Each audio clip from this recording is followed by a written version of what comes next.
Thank you for viewing this Oakland University video to learn more about financing a college education. Make sure you've printed the supplemental worksheet to help you keep detailed notes. You can find additional supplemental PDF documents at oakland.edu/financialservices/events on the Financial Aid Information tab. During this presentation, you will learn about the elements of financial aid, the free application for federal student aid, also known as the Fafsa, sources of financial aid, what to do about changes in your household finances after you file the Fafsa or while in college, and next steps students and parents can take to apply for financial aid. There are 4 types of financial aid available: scholarships, grants, student employment, and loans. These 4 types of aid are broken down further into 3 different categories. First, there's merit-based aid, or scholarships, awarded to students based on academic accomplishments, such as GPA and SAT scores. Next, need-based aid includes grants, federal work-study, and subsidized student loans. Need-based aid is awarded as a result of establishing financial need when the college or university processes your Fafsa. Finally, non-need-based aid includes unsubsidized student loans and Parent Plus loans, awarded without regard for merit or financial need. The 4 types of financial aid come from 4 resources. The federal and state governments provide financial aid, as do the colleges and universities students attend. Private entities such as foundations, organizations, and companies, as well as private individuals, provide scholarships to students. To apply for financial aid, students should complete the free application for federal student aid. Applicants never have to pay to complete the Fafsa, nor hire a third party to complete the application for them. The Fafsa is free and simple enough to complete yourself. The Fafsa is used to award federal, state, and most college or university aid, with some exceptions we will discuss later in the presentation. Every student and one parent in the household must each create an FSA ID prior to completing the Fafsa. The FSA ID can be created at fsaid.ed.gov. Students will use their FSA ID to access and sign the Fafsa electronically, access federal websites related to their financial aid, and if students choose to borrow loans, they will use their FSA ID after they graduate from college during loan repayment. Parents will use the FSA ID to sign their child's Fafsa electronically, and if they choose to borrow a Parent Plus loan. The Fafsa becomes available every October 1st to apply for aid used in the next school year. Students should begin filing their Fafsa October 1st of their senior year of high school and every October thereafter. Some financial aid is awarded on a first-come, first-served basis, so filing the Fafsa as soon as it's available is important. Students should plan to file the Fafsa every October using taxes filed the previous April. The preferred method to file the Fafsa is online at fafsa.gov. Filing the Fafsa online has many benefits. It's a very quick process. The Fafsa takes about 20 to 30 minutes to complete the first-time users. It usually only takes the Federal Department of Education 3 to 5 days to process once it's submitted. If you're concerned about putting your personal information online, rest assured it's a secure federal website. The process by which the information is sent to the schools is also secure, and the schools, of course, have their own safety measures to ensure your information is kept private. Filing the Fafsa online also offers the use of the data retrieval tool embedded in the Fafsa, which allows most applicants to upload their relevant tax information directly to the Fafsa from the IRS. This process adds an extra security measure by never showing your tax return data on the screen. The data is encrypted and only becomes visible when the college or university receives the application and unencrypts the information to award your financial aid.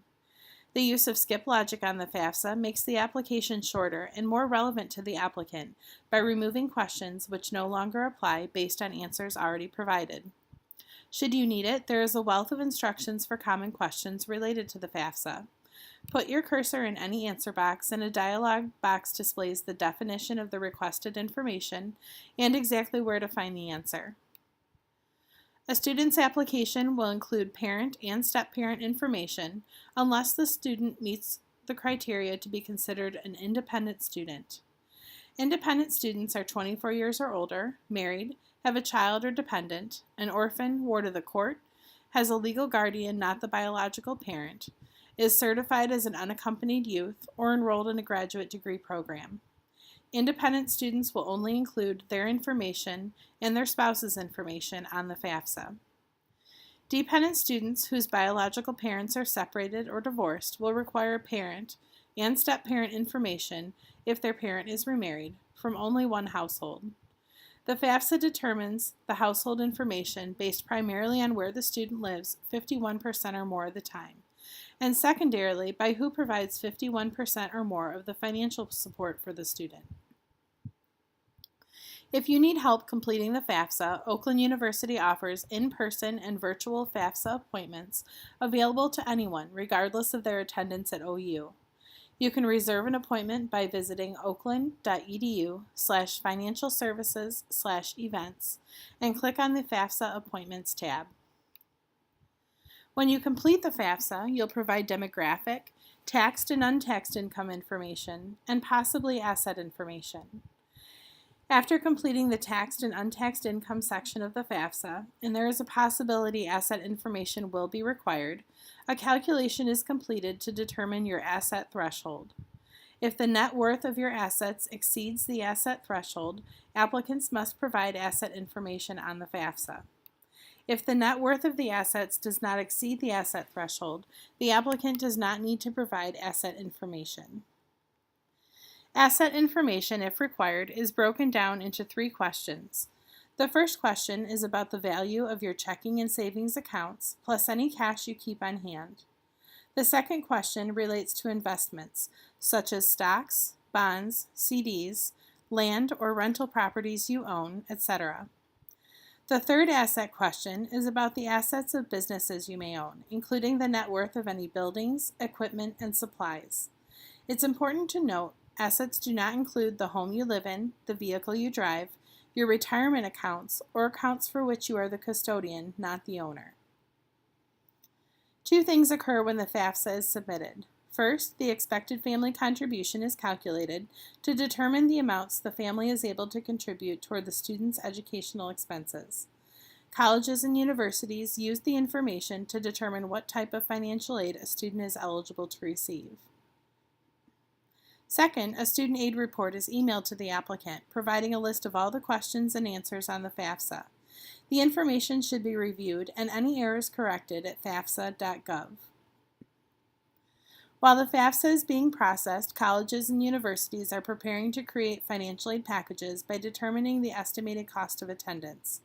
The cost of attendance is calculated by estimating direct charges made by the university, such as tuition, room and board if a student chooses to live on campus, and mandatory fees, if any. Oakland University is a fee-free university, so only tuition and room and board for on-campus residents are billed to the student.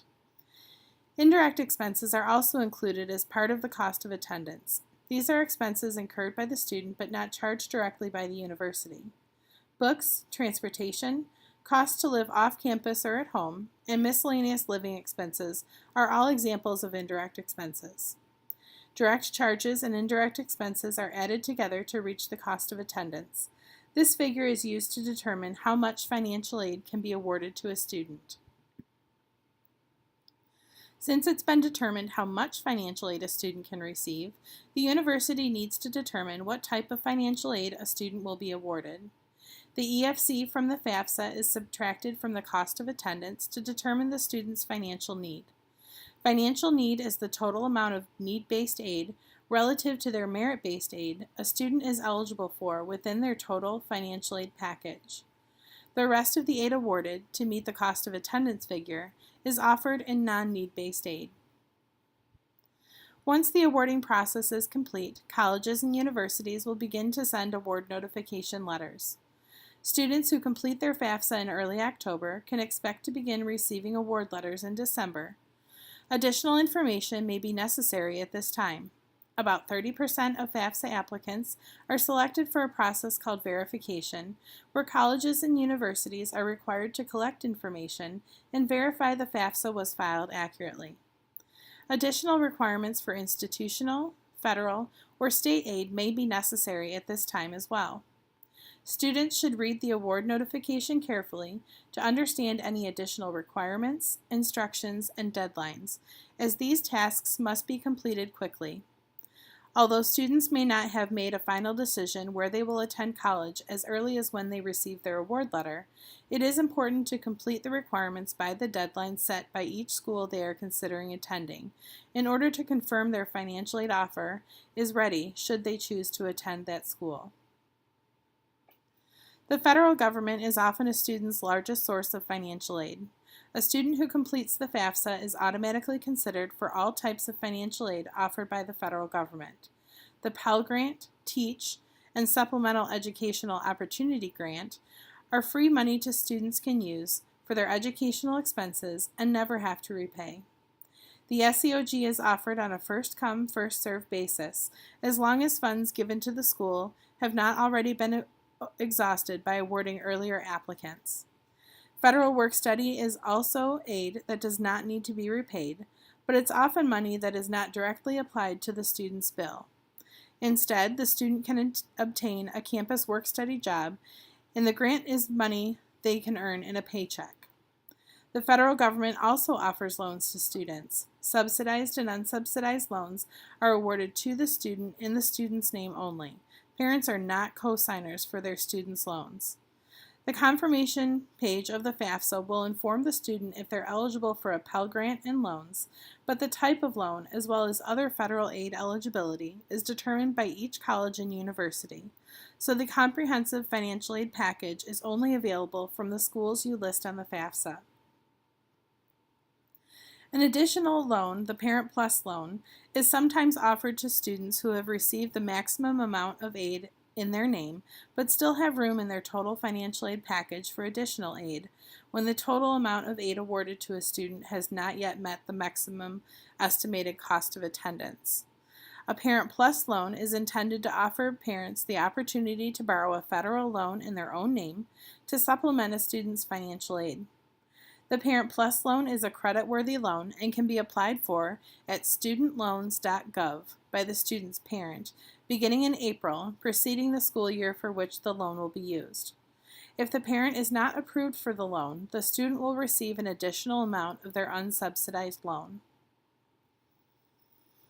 The state of Michigan also offers financial aid to students and requires the student to complete the FAFSA no later than March 1st of their senior year and every year thereafter.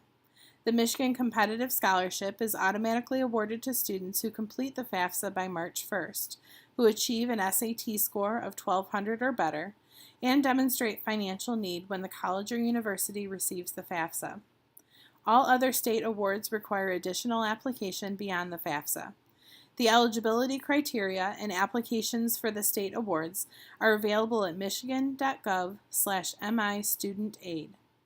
Some students may have a MET contract, an MESP, or other type of 529 college savings plan to use toward their educational expenses. These funds are not counted as part of the student's financial aid package since they are your own personal savings. Colleges and universities may also provide financial aid to students, and the application process may vary. Some schools, like Oakland University, for example, use the student's admission application and their FAFSA to award merit and need-based aid.